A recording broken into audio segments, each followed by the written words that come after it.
What's going on, YouTubers? For ladies and gentlemen, it's the Natural Born Thriller, and welcome everyone to Impact Wrestling Review, the show from May 15th, 2021 at Nashville, Tennessee at the Skyway Studios with Matt Striker and D'Lo Brown as your commentators under the promotion of, obviously, Impact Wrestling as they present on Impact Plus, Impact Under Siege 2021. And that's not wasting time, folks. Let's just get right into it with the opener of the show. Start off with Brian Myers versus Black Taurus, being accompanied by Chris Steve and Rosemary. A match lasted 9 minutes and 10 seconds. In the match, I thought, the opener of it was decent.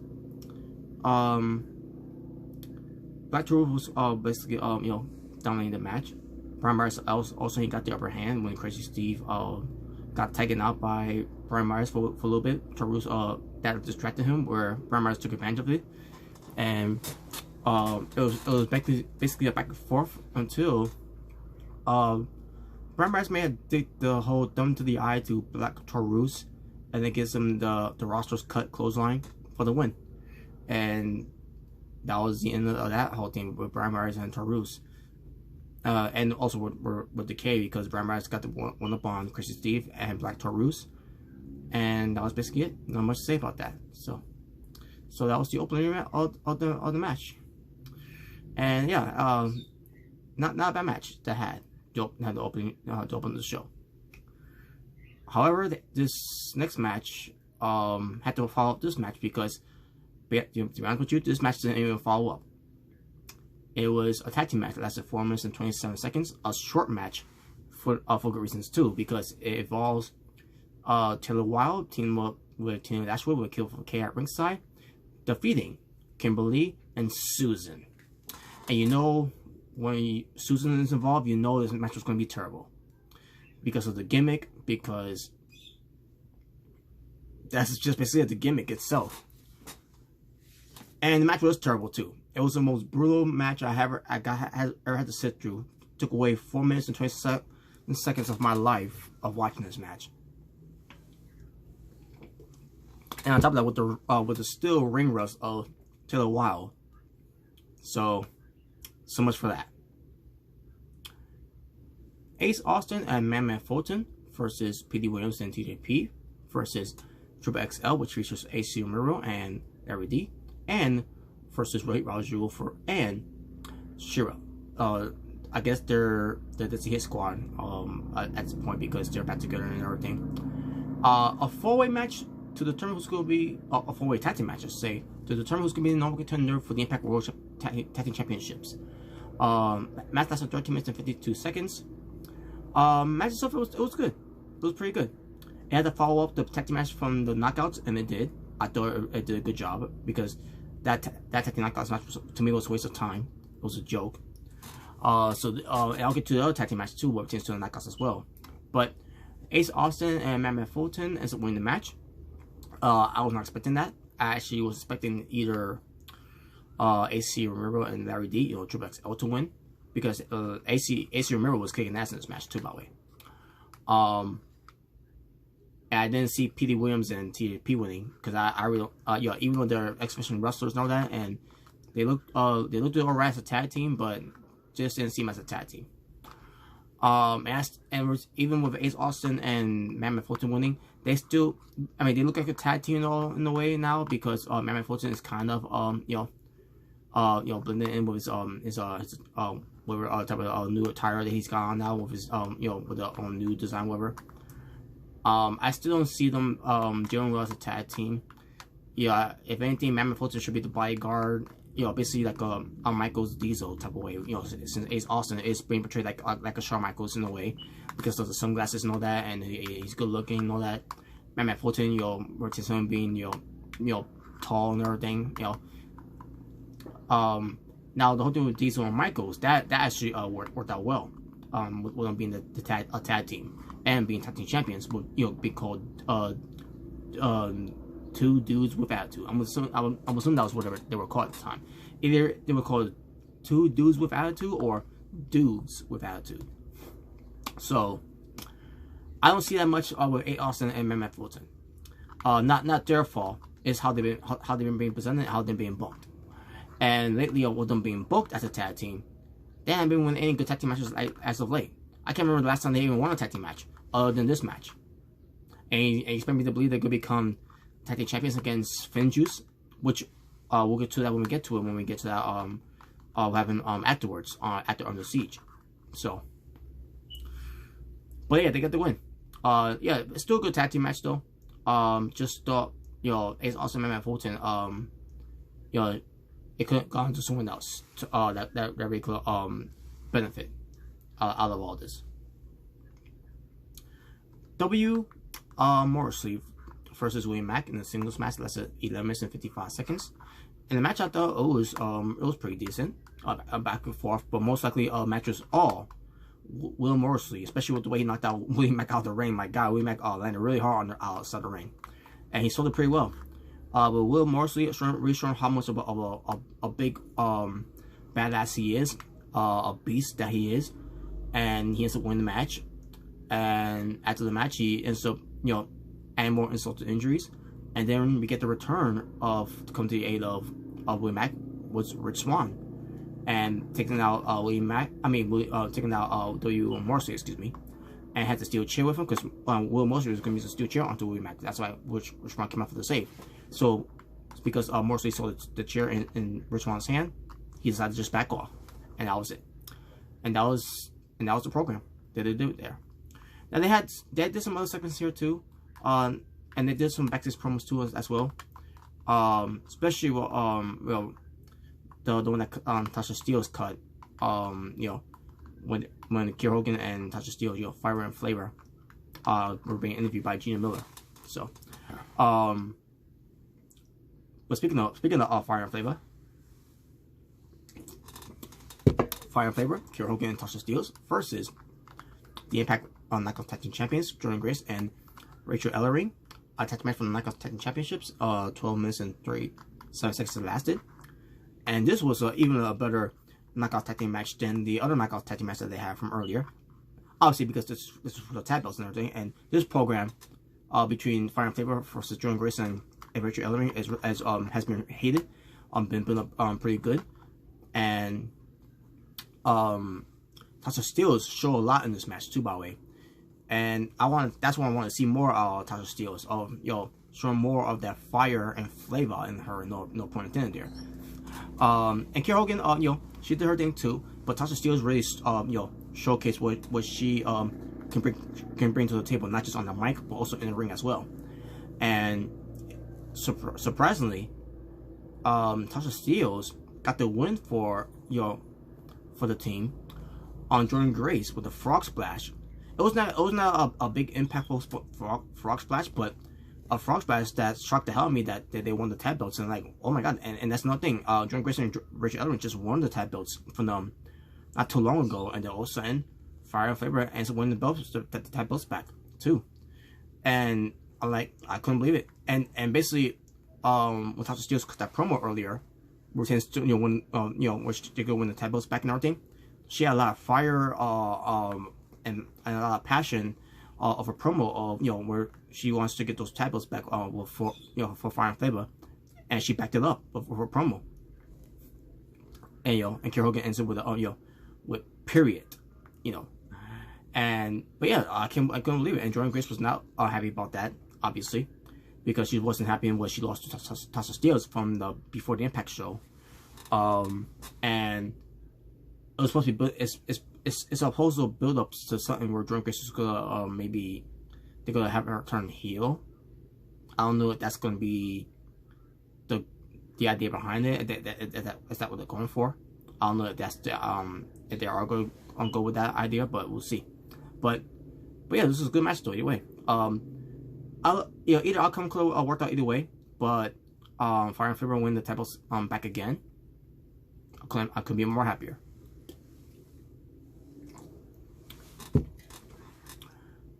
Josh Alexander, the Impact Exhibition Champion, versus El Phantasma.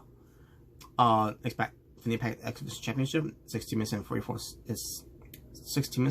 seconds it lasted. good match. Very, very, very good match between these two guys. And coming to match 2, El Fantasma just came into Impact Wrestling. Are they gonna have him win the belt off of Josh Alexander after he just won it? Who just won it recently? So after seeing this match between the two guys, and they put out one hell of a performance, back and forth between the two, really showcasing what Josh Alexander could do, but more importantly, just showcase what El Fantasma could bring to the table as well in Impact Wrestling. In the end, Josh Alexander got the win over El Fantasma, and they did in a way on where they protected El Fantasma too. And I couldn't be more happy. I couldn't be more happy how good this match was, and could be more proud of Josh Alexander, killing it in the ring, and still being the X Division champion. So, yeah, good match, very good match. The Virtuosa Knockouts champion, Deonna Purrazzo, with Kimberly and Susan. Don't know why they're out there again. Versus Havoc for the Impact Knockouts Championship. That's at 8 minutes and 39 seconds. The match I thought was decent. Wasn't the best match that I've seen Deonna Purrazzo had, but it was decent enough. I think at one point Kimberly and Susan were taken out of the match because they got involved.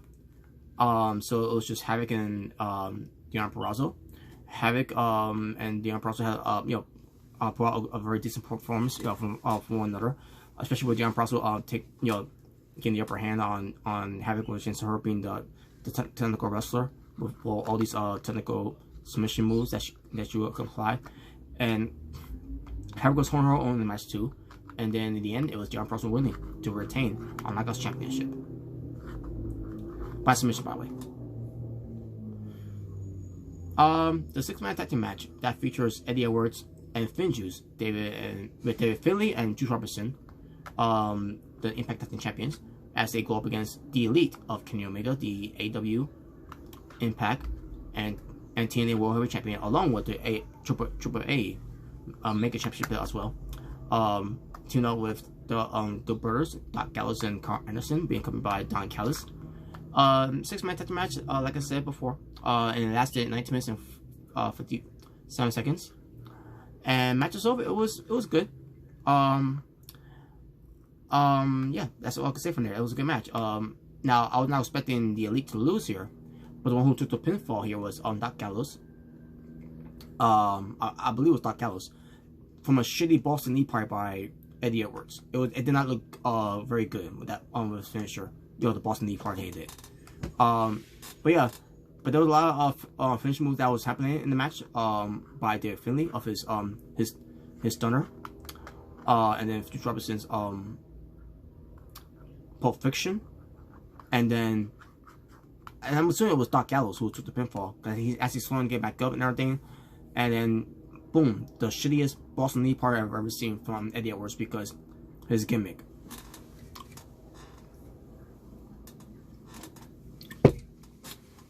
So yeah, so of all people, Eddie Edwards has to get the win, right? Because of course he does. Of course he has to. Main event. 6 away to determine who's going to become number 1 contender for the Impact World Championship title against all odds. 10 minutes and 48 seconds lasted with Moose versus Chris Bay versus Chris Sabin versus Matt Cardona versus Sami Callihan versus Trey Miguel.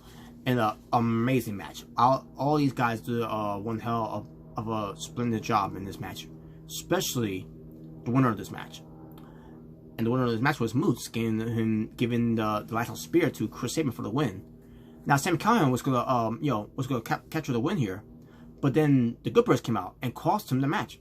That's why Sami Callihan didn't win here. Now, did I want Sami Callihan to win here? Yeah, I would love to see Sami Callihan to win here because the story that would have been up here was Sami Callihan, in the Elite was screwing Sami Callihan over, when he was in the match against Eddie Edwards, where it tends to, qualify this match, which Sami Callihan did win by DQ because you got to protect Eddie Edwards losing, because you can't have him lose clean, right? So Sami Callihan had problems with the Elite ever since that happened. So I would love to see Sami Callihan to win this match here, but instead they went with Moose. I thought with potential Moose eventually getting a shot. It was going to save for some anniversary, but instead they go waste it on Moose for Against All Odds. And it makes me think, is Sami Callihan gonna be the one facing Kenny Omega at some anniversary instead of Moose? I don't know. It depends how the match is gonna end up being after the results of Against All Odds. After we get to Against All Odds, which is gonna be next month. Which in June the 15th maybe? I'm trying to remember if it is or not, but I'll check it later. But Moose said after when Moose won, he's like he's gonna take back what's ours. That's basically the TNA Impact World Championship title that an AEW star and Kenny Omega has in possession, and that was it. That was the end of that of the show, and yeah, nothing to say other than this show itself was pretty good. Before I get to the the overall show rating of the show, first of all, my Under Siege 2021 highlights of the night.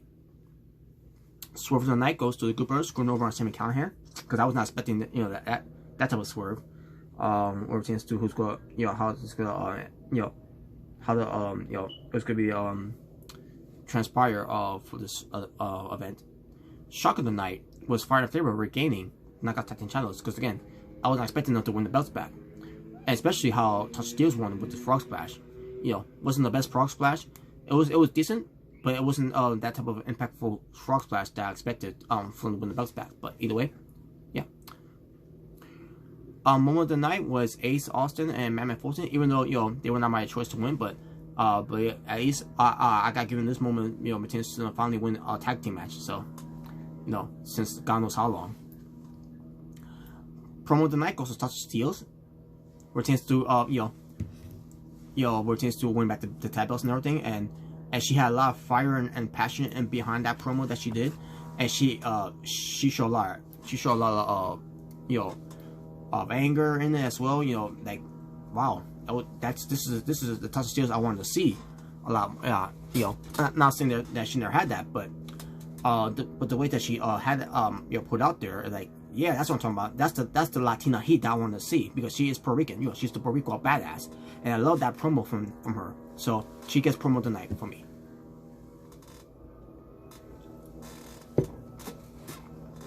Video promo of the night was the 6-way match. I meant to say, the main event. One moment, folks. All right, it passed by now. Segment of the night was Swingers Palace. Now, we're taking Swingers Palace. I can't remember if it was before we got to Under Siege, where Alicia Edwards, it was something about Alicia Edwards, liking this place and everything. Pertains to Swingers Palace, because because they don't know what to do with Alicia Edwards, because they got one thing for her, and then they got another thing for her, and then another thing for her. Like, yeah, they don't know what to stick with her.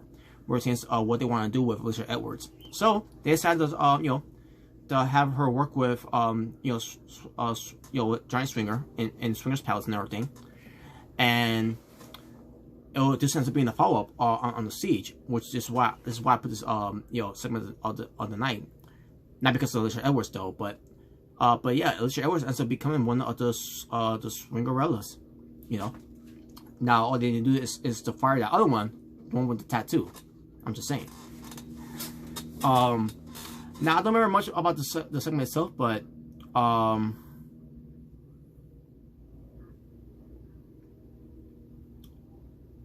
the Swingers Palace either way is always entertaining. So that's the best thing I can give it. Routines that. So there you go. Entrance of the night, El Phantasmo. I wish I could have done more of his entrance, to do nice a little bit more, because, pertains to his lining up sunglasses and his vest and everything. But I digress. Performance of the night, Tasha Steelz. Not just from her on the mic, but also with her in ring during the Knockouts match. The Knockouts Tag Team Championship match. Move of the night, Chris Bay's Frog Splash. Now that was a better impactful Frog Splash than Tasha Steelz. Not saying that her Frog Splash was terrible, it was decent, but didn't have that impact that thought it could have got the better way to show that she got the win over on Jordan Grace. So finish of the night, obviously Moose's lights out spear. Brutal match of the night, but not in a good way. Susan and Kimberly versus Tasha Steelz. I mean, not Tasha Steelz. Tina Dashwood and Taylor Wilde. Show steal of the night was the 6-way match. And finally, match of the night was the X Division Championship match between Josh Alexander and El Phantasmo. And my overall rating for the show for Impact Wrestling on the Siege, that was an Impact Plus. I'm gonna give this show a 8 out of 10, and that's the best I can give you. And by the way, the next Impact Plus event for Impact Wrestling is Against All Odds on Saturday, June 12th. So there you go. Not the 15th. I was thinking about something else. Part of the merit, it was either AEW or something, but I digress. But with that being said, folks, thank you all for watching. For It's Natural Born Driller, saying peace on the streets. For this was your Impact Wrestling review from was it May 15th from this event? Yes. Okay, that was I'll probably take about May 15th. You know, that date. You know. But anyways, Impact Wrestling review from May 15th, 2021 returns to Impact on the Siege 2021. Take care.